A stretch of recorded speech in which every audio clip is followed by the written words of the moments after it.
As you may know, we recently leased this Chevy Blazer EV as our next long-term tester here at Auto Buyer's Guide. We're going to have this one for 2 years and 20,000 miles, but what you may not know is that what I really wanted was actually a Cadillac Lyriq right like this. They're very closely related. They ride on the same General Motors Ultium platform, but these are two relatively different EVs.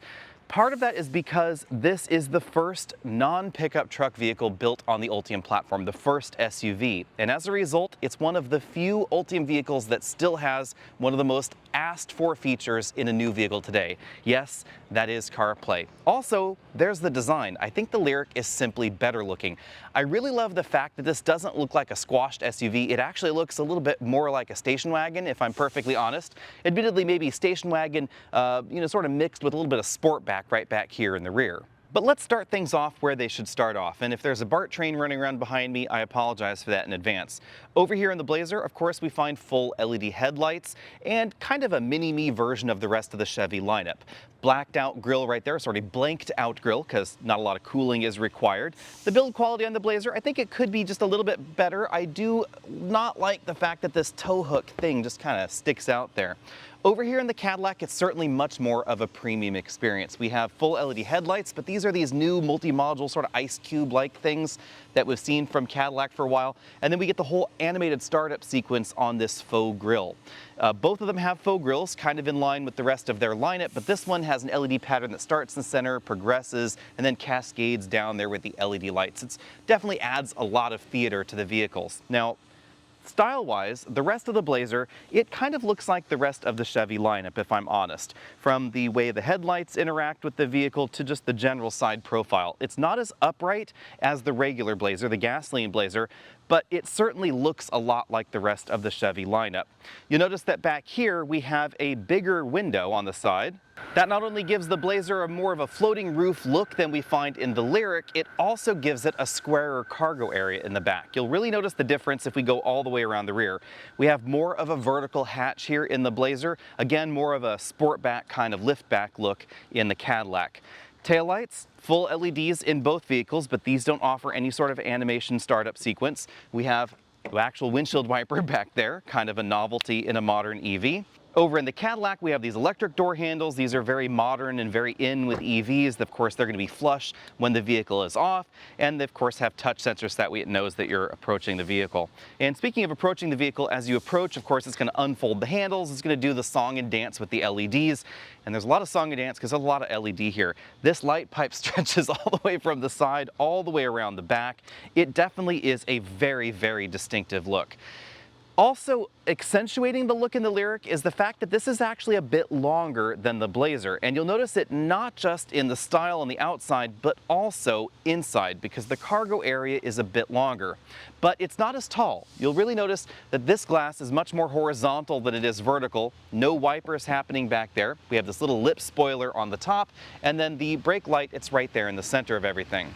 Now, about $10,000 separates the Cadillac from the Blazer. And that means that there is a reasonable amount of price overlap in the lineup, because you can add $10,000 to the Blazer, and then you really are debating, should I get the Blazer, should I get the Cadillac? So what's going on and what's the difference? Well, base to base, they're actually fairly different vehicles. Over here in the Chevy, we get an 85 kilowatt hour battery pack standard, and all-wheel drive is standard as well. This is one of the few EVs in North America that has all-wheel drive standard, and also all-wheel drive with an interesting twist. So many EVs out there have the big motor in the back and the little motor up front. This is the opposite. Big motor up front, little motor in the back. 288 horsepower total, about 279 miles of EPA range. The big thing to know, of course, is that you can get the bigger battery pack, about 105 kilowatt hours, rear-wheel drive, 340 horsepower, that is currently available. If you want the Blazer SS with over 550 horsepower, that's happening a bit later. It uses the same battery pack as this Lyriq here, or the optional one, of course, in the Blazer. The Lyriq, its power lineup is a little bit easier to explain. We get the same rear electric motor that you find currently in the RS trim of Blazer, rear-wheel drive. You get a little bit less range because we get wider tires standard in the Lyriq, however. Still over 300 miles for the big battery pack, though. This is the dual motor model, so they add an electric motor up front, but the electric motor up front is smaller than the one in the back. So rear-wheel drive biased all-wheel drive, front-wheel drive biased all-wheel drive over here in the Chevy. Charging, that's also a little bit different because the bigger battery pack charges significantly faster than the smaller battery pack. This battery pack over here, it's going to peak out at around 154 kilowatts. This one will maintain 190 kilowatts for longer. So in this vehicle, you could get yourself about 150 miles of driving range in around 20 minutes. If you want to do that in the Blazer over here with the smaller battery pack, that's going to take about 40 minutes to get the same range in our testing. So relatively different. But of course, if you wanted the bigger battery, you can get that in the Blazer. If you want the smaller battery pack, that's not available in the Lyriq, but it is going to be the battery pack found in the upcoming Cadillac Optic. The Optic is going to make this a little bit murkier still because the Optic is going to be priced a bit closer to the Blazer, but size-wise it is smaller. And these are about the same size on the inside, so that's probably where we should go next. All right, let's talk about the Blazer first. One big advantage to both the Blazer and the Lyriq, I apologize for the GM dinging going on here. One big advantage for the Blazer and the Lyriq is that they're bigger than average. So this is a much longer interior than we find in a Tesla Model Y. And it's really obvious. The distance from the dashboard to the rear seats is enormous. It's pretty easy to find a comfortable driving position in here. This seat bottom cushion is about as long as I like. We don't, however, have four-way adjustable lumbar support in the Blazer. That's something that I would love to see. The steering column, that is a manual tilt telescopic design, but likely because of its manual nature, it actually comes out further than the one in the Cadillac. Now, the Cadillac is going to have a glass roof standard. In the Chevy, we have a steel roof standard, and in the Cadillac, you can optionally get a powered moonroof that actually opens. But if I hop here into the back seat, you will notice the big advantage for the Blazer. There is tons of room going on in here. I'll scoot all the way over so you can see this front seat is all the way back in its tracks. We have significantly more room than you find in something like a Model Y or an ID4 or a BZ4X, etc., because this is a much bigger vehicle. And it's not just longer. The wheelbase is about 4 inches longer than a 3-row Tesla Model X. This interior is also wider than the Tesla Model X. So if I sit here in the middle seat and you come in and take a look, you'll notice that I'm actually sitting between these buckets pretty solidly. This is the kind of vehicle where you could fit 3 of me fairly easily in the back. It also really pays dividends when it comes to installing child seats because there's so much more room going on in here that you can very easily put even a 6'3", 6'4" person up front driving the vehicle and comfortably install a rear-facing child seat in the back. That's a big advantage and something that you can't do in a lot of EVs out there currently. Moving over to the Cadillac here, again, the same sort of General Motors Bing is going on here. The seat, it is relatively different. The seat bottom cushion, it's not quite as long as the one in the Chevy. And oddly enough, I found it a little bit less comfortable as well. There's not quite as much bolstering going on, and the seat bottom cushion just feels a little bit flat, a little bit less supportive than I had expected. We have a powered steering column in this model. That is optional. If you get the base Lyriq, you actually get a manual steering column as well. I'm assuming pretty similar reach to what we see over there in the Chevy. The seat controls, they're over here on the door. We not only get 4-way lumbar support and the seat memory, we also get a massage function, which is kind of cool. Now, on the downside, we get an AKG speaker system, which has been a little bit controversial in the Lyriq. I'm not the biggest fan of the way this AKG sound system sounds. It just sounds a little bit hollow, a little bit unusual, I guess I would say. I did find that turning off the sound levelizer function, which I assumed was automatic volume control, but is actually more than that, I assumed that would fix the problem. It didn't really seem to. Now, hopping into the back seat, again, lots and lots of room. We'll talk about the seats themselves in just a moment, but big thing to know, just gobs and gobs of room in here. Headroom, legroom, etc.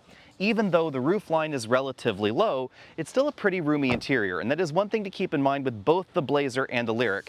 They definitely have kind of a station wagon vibe, I guess you'd say, with the relatively low roofline going on. The dimensions of the cargo areas are relatively similar. The Lyriq has a bigger cargo area mainly because the Lyriq is a bit longer than the Blazer. Over here on this side, you'll see we have power controls to flip and fold those seats. It's just a power release mechanism. It's not an actual motor, so it's not going to come back up for you. We have a roller style cargo cover that is standard. And if we look under the load floor, you'll notice in a bit that it's very much the same as the Blazer. So we have that plastic divider there. I kind of wish they'd just given us more storage than some of these weird plastic bumps. And then we find a really big storage well under that. But you'll really notice, compared to the Blazer, the profile of this cargo area right here. The glass is certainly more horizontal than it is vertical, and it's a little bit shorter in this area. If I come over to the Blazer here, you'll notice it's much boxier, much more upright, but not quite as deep in terms of length. So this cargo area is definitely a bit smaller than the one in the Lyriq. However, you're probably going to fit about the same number of bags in each one. We don't get the same sort of releases over here, so manual releases only for the seats there.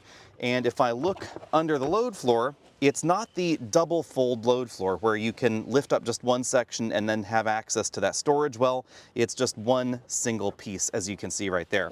We have the can of fix-a-flat tire inflator there, sorry, we have a floor mat in there at the moment, and then we have the same storage well, but interestingly, we actually have a slightly more practical plastic bin for that storage well there.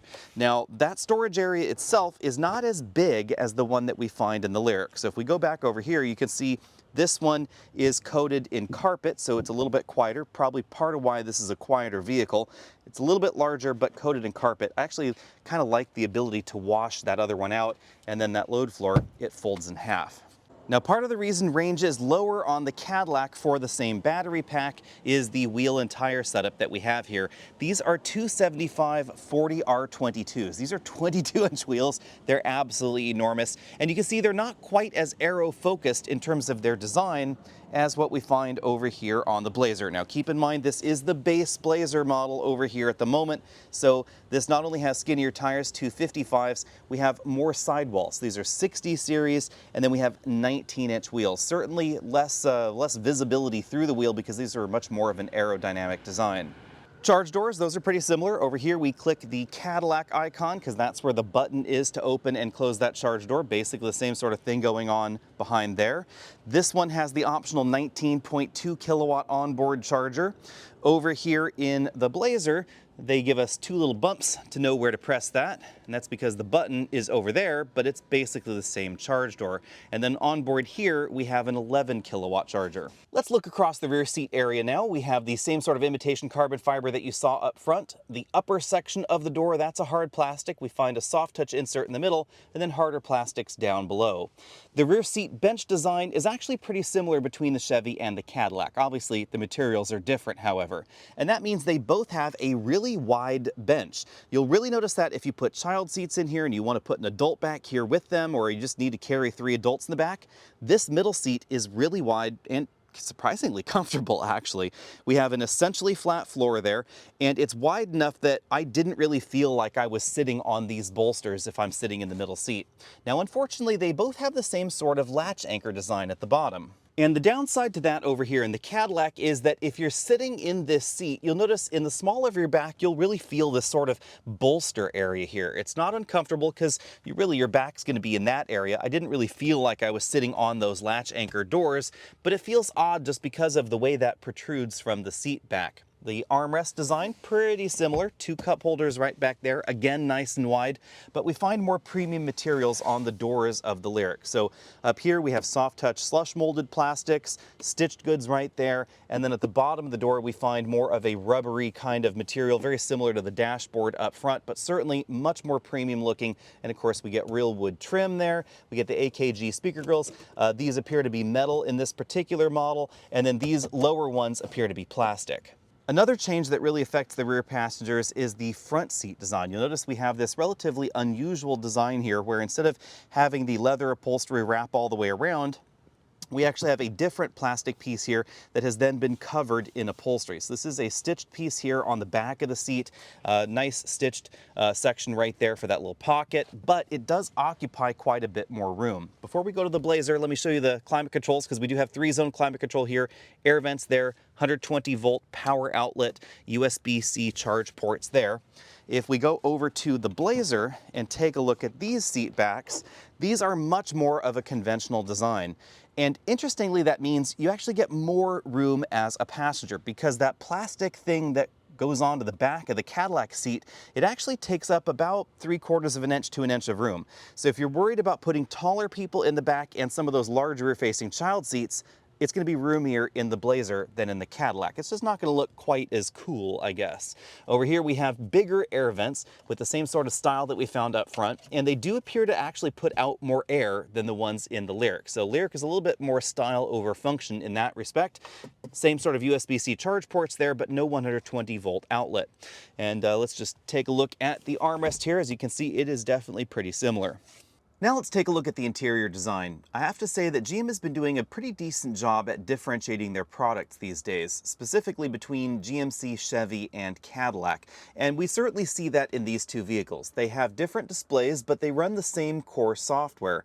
But there are a host of different features here and there. For instance, in the Lyriq, of course, obviously we still find Apple CarPlay. If you want this in your Cadillac EV, you better act fast because all indications point to it not coming back once this gets a refresh at some point in the future. We have different buttons down here as well. So we have the dual zone climate controls right there in the middle of the dashboard. Big air vent. I'm not the biggest fan of the air vents actually in the Lyriq. There are certainly pros and cons to these two designs, but the vents in the Blazer are much easier to use. I think they're better at directing air exactly where I want the air to go. Over here on the doors, we find real wood trim, just as you'd expect in a luxury vehicle. That little knob right there in front of the seat controls, that controls the massage. We also have heated and ventilated seats for the driver and front passenger, and more soft touch and premium materials on those door panels. Now, as I said before, the seat bottom cushions are relatively flat, but of course they are upholstered in leather in this model, ventilated as I just said as well. We don't have terribly aggressive bolstering on the seat back or the seat bottom cushion, certainly something to keep in mind. In here, instead of a regular glove compartment, we have an electronic release for the glove compartment. I actually have to press that button right there. It shows up by default in this screen when you have the vehicle in park. If the vehicle is in drive, then you actually have to dig around through the menus in order to get into that glove compartment. It's about the same size as the one in the Blazer. We then have a storage area right here, which is lined in blue stitched imitation leather upholstery. I really like the nice touches in here. Now, in case you're wondering, you might notice that this other little door here looks like it's kind of not quite aligned right. That appears to have been someone that yanked on that. That's what I got from a Cadillac dealer. I recently spoke to one, was able to hop inside several Lyriqs in their showroom. None of the new ones had that particular problem, but they say they see that a lot because passengers come in, they see that this is one storage bin, and then they go, hey, what's happening down there? And then they pull on it, and then it ends up kind of like that. Let's go ahead and close that up. You can see that we have the same sort of flat floor design in the Blazer. I'll show you that in a moment. But here we have that same blue imitation leather with stitching to help fill that out a little bit more design-wise. Same sort of wood trim going on there in the center console. We have a controller knob for the infotainment system here. I think that's just because the Germans do it. And then if I open this armrest, we find a storage compartment, Qi wireless charging mat right there. And then let's go take a look at the steering wheel. The design of the steering wheel is definitely very different than the one in the Chevy. At the top, we have the Super Cruise LED bar. You will get that, of course, in the Blazer if you get Super Cruise. It's dressed up with a little bit of a sort of a satin chrome strip right there on top.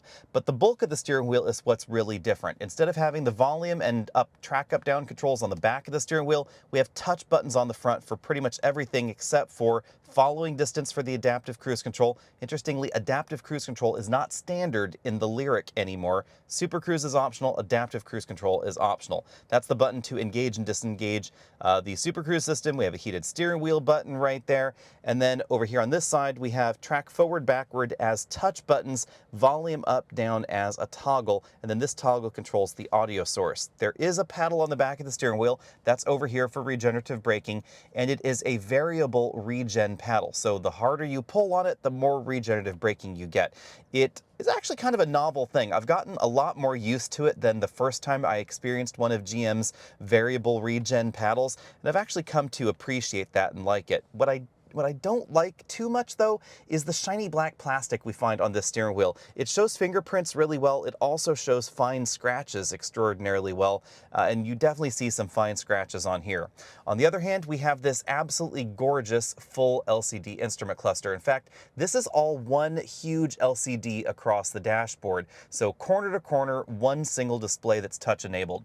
On this side of the display, we have things like the adjustments for the gauges, whether we want that to be the gauge, the energy mode, a map mode. If I click this little toggle over here, you have the choice of displaying Apple Maps or the built-in Google Maps on that center section. That's a really cool touch because not only does this have CarPlay, it has one of the best CarPlay systems available on the market right now. This map is being driven by this phone over here. So if you want Apple Maps and you want Waze to be open at the same time, or for some reason you just wanted lots and lots of Apple Maps, you could do that too.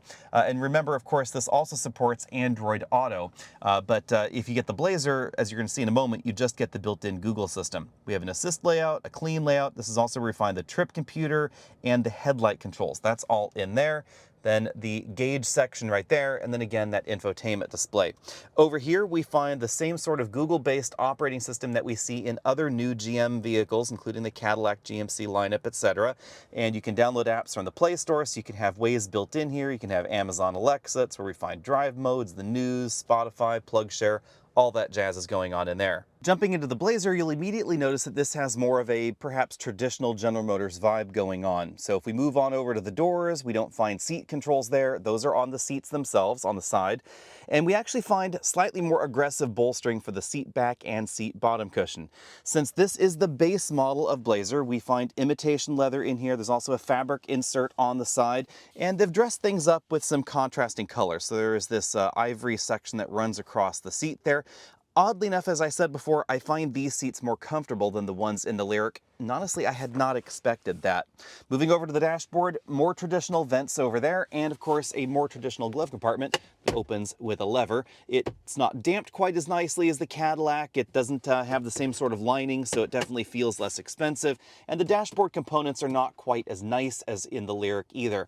Although interestingly, we have a soft touch slush molded upper section of the dash rather than that sort of rubbery material, whatever you want to call it, over there in the Lyriq. So definitely different choices here and there. One of the more interesting ones is that we get this absolutely enormous LCD infotainment screen here.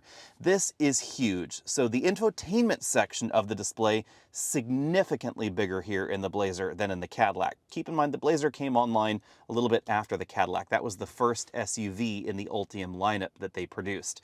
A lot of the functions are the same, however. So if we go over to things like, our My Chevy account for Charge Assistant, your charge calendars, charge settings, all those are very, very similar.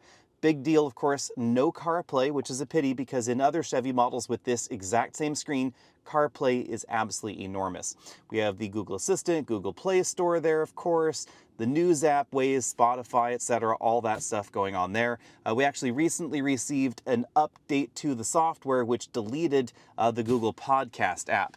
It does appear that the Android operating system here is not being updated as frequently as some people might like because it was a little bit dated as far as the apps that came with the vehicle. You'll notice that this model has single zone automatic climate control. Dual zone climate control is available in the Blazer, but this is the base model, so single zone only there.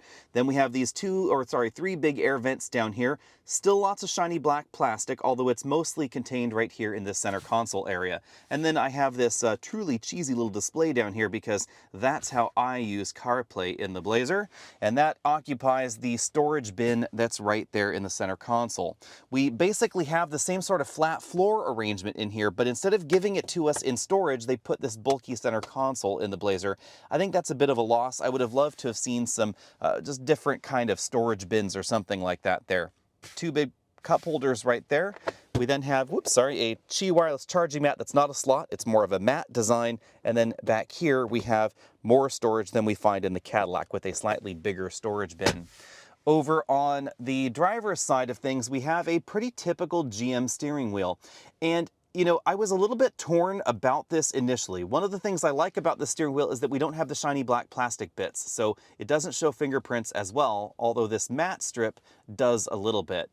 But I think a little bit more importantly, I actually have come to appreciate having the volume buttons on the back of the steering wheel. So volume up, down, that's over there on the back of the wheel. And then over here we have track up down.